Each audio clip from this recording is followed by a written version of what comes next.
नमस्कार मित्रों। आशा है आप लोग सकुशल होंगे, आनंदपूर्वक होंगे। आज का वीडियो मैं एक ऐसे विषय पर बना रहा हूँ जो आध्यात्मिक ज़्यादा है और आध्यात्म से इसका संबंध है। कुछ इसका पौराणिक संबंध भी है, यानी कि हमारे दर्शन से भी इसका कुछ ना कुछ अवश्य संबंध है। तो आज मैं महाकाल के बारे में कुछ डिस्कशन करूँगा। अच्छा, जब मैं महाकाल शब्द का उच्चारण कर रहा हूँ तो हो सकता है आपके मस्तिष्क में कोई मूर्ति, हो सकता है भगवान शंकर की मूर्ति आपके दिमाग में आ रही हो, आपके मस्तिष्क में एक इमेज बन रही हो। लेकिन मैं उस अवस्था की बात कर रहा हूँ जहाँ किसी मूर्ति का या किसी फिगर का इमेजिनेशन नहीं होता, अर्थात इमेजिनेशन से परे या किसी रूप से परे ऐसी अवस्था की बात कर रहा हूँ, ऐसी शक्ति की बात कर रहा हूँ जिसका विवरण हमारे दार्शनिक ग्रंथों में मिलता है। अर्थात काल से परे, समय से परे,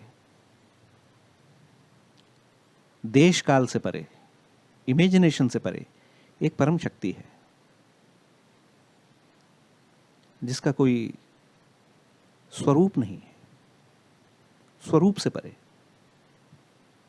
उसको मैं महाकाल रूप में संबोधित कर रहा हूँ। तो मैं एक श्लोक पढ़ता हूँ, उसके बाद इस पर थोड़ा सा हम विवेचन करेंगे। यह श्लोक श्रीमद् भागवत महापुराण से मैंने लिया है। तो श्लोक इस प्रकार है। इसमें कुछ भक्त भगवान के उस रूप का वर्णन कर रहे हैं।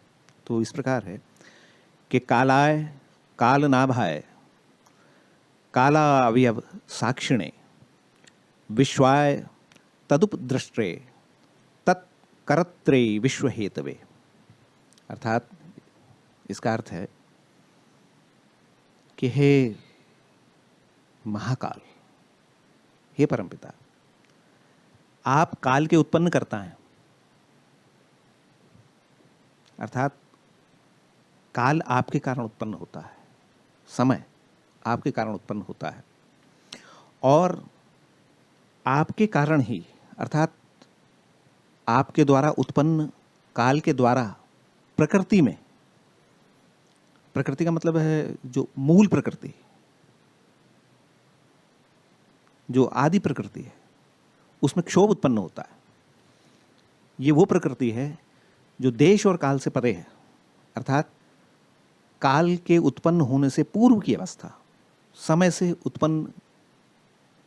के उत्पन्न होने से पूर्व की अवस्था में जो प्रकृति है, जो प्रकृति हम देख रहे हैं, इस प्रकृति से परे। ये जो प्रकृति हम देखते हैं ये स्पेस टाइम के अंतर्गत है, यानी कि दिक और काल के अंतर्गत है।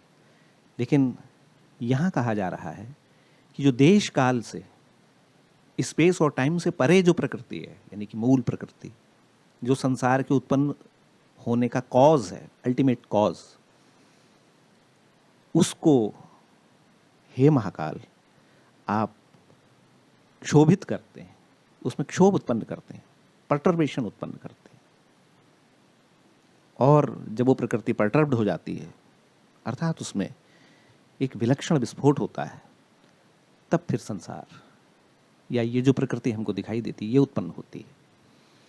और हे प्रभु, जब ये प्रकृति उत्पन्न हो जाती है तो आप अपनी अचिंत्य माया से इस प्रकृति में प्रवेश कर जाते हैं और इसको गति प्रदान करते हैं।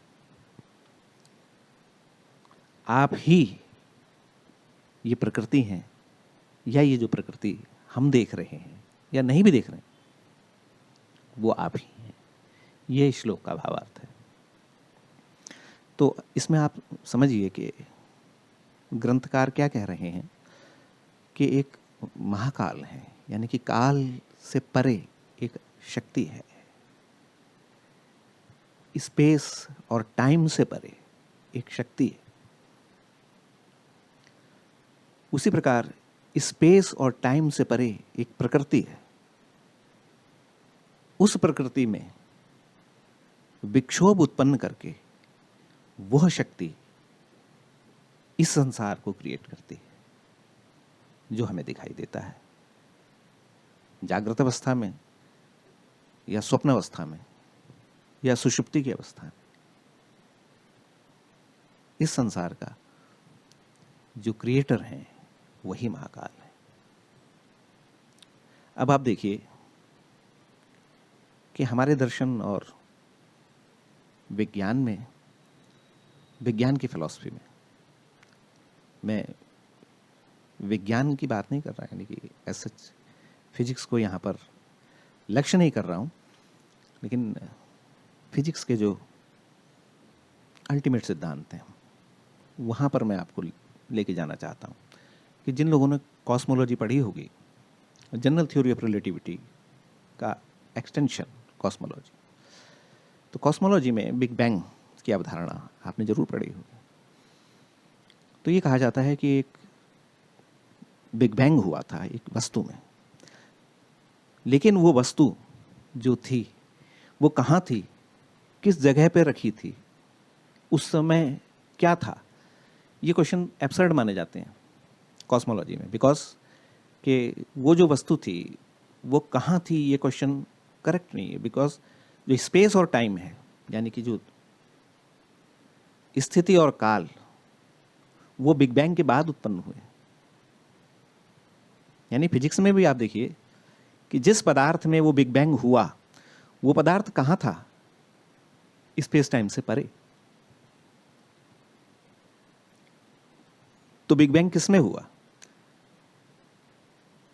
Big bang was a bang in its own nature. It was not a bang in something, but it was a bang of its own accord. And the space time was created after the Big Bang.